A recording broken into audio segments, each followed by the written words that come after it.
So Martin, we'll start this morning with the signing of Kyle Reid, an experienced winger.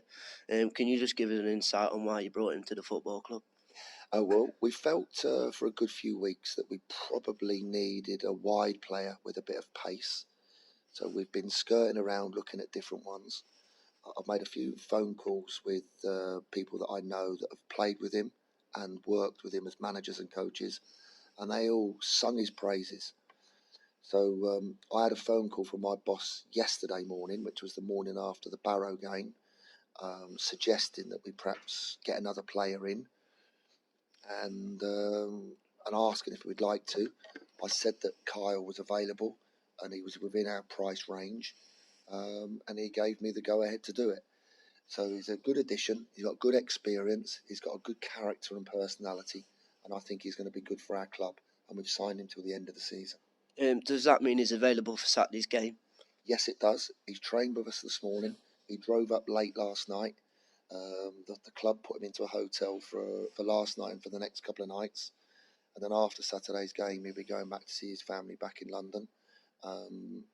Yes, he is available and he's fit and ready to go. So we'll talk about Tuesday. Unfortunately, a 3-2 defeat. Can you just sum the performance up for us, please? Well, it was a very competitive game.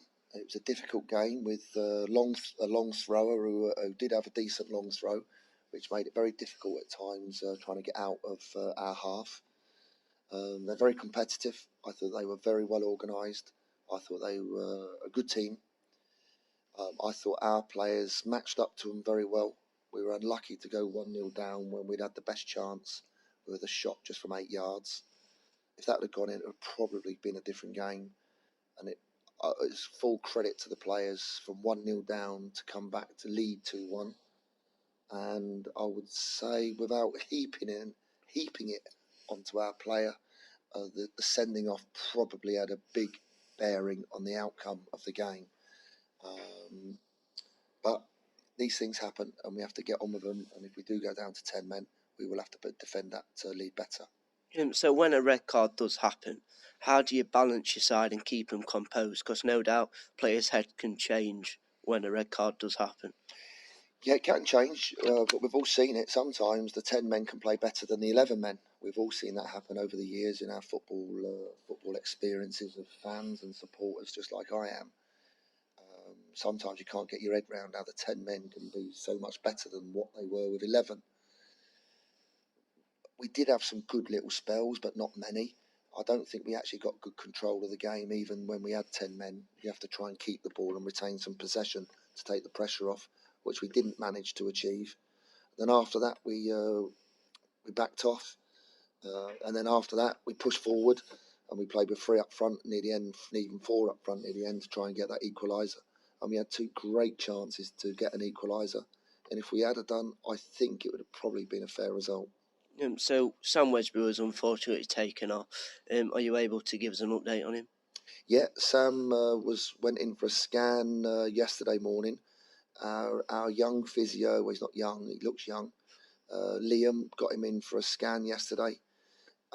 It's not good news. He's got a cruciate knee ligament injury. The actual details of the wording I'm not going to talk about, because if I might get that wrong, that's not going to be very good. He has got an ACL cruciate ligament injury. It's not good. He's going to be out probably for the rest of this season. And we will do everything we can as a football club, right from my bosses all the way through, to make sure that we look after him and we get him the best treatment and also the best rehab, and also the friends of his family. The family of Chesterfield Football Club looks after him. So it's obviously a quick turnaround in games, playing midweek and then on Saturday, and no doubt you got back early Wednesday morning. How do you improve things and quickly in time for the weekend's game? Well, the players all had a day off on Wednesday, which is understandable. I think most of them got home to their houses between 3 and 3:30 in the morning, so it's the right thing to do. This morning we've just trained lightly. We had a little chat and looked through a couple of little bits on the video about what we could have done better and which things need to be improved. That didn't last too long, but we just covered those and touched on some of those. Had a nice light morning up there. Some of the players needed to be a little bit rested as in not doing too much at all. Others needed to do a little bit more.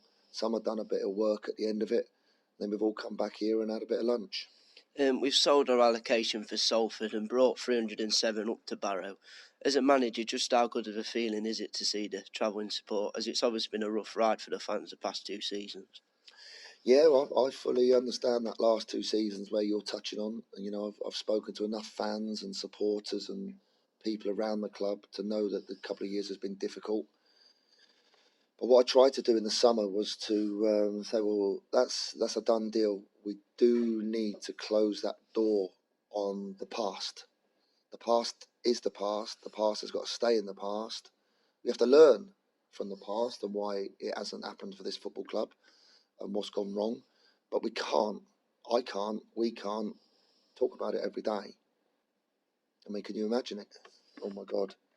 We've got to pick it up for today. We've got to enjoy tomorrow. We've got to enjoy what's ahead of us. We've all got to work together to make today, tomorrow, the next week, the next month, the next year, to make it good for this football club.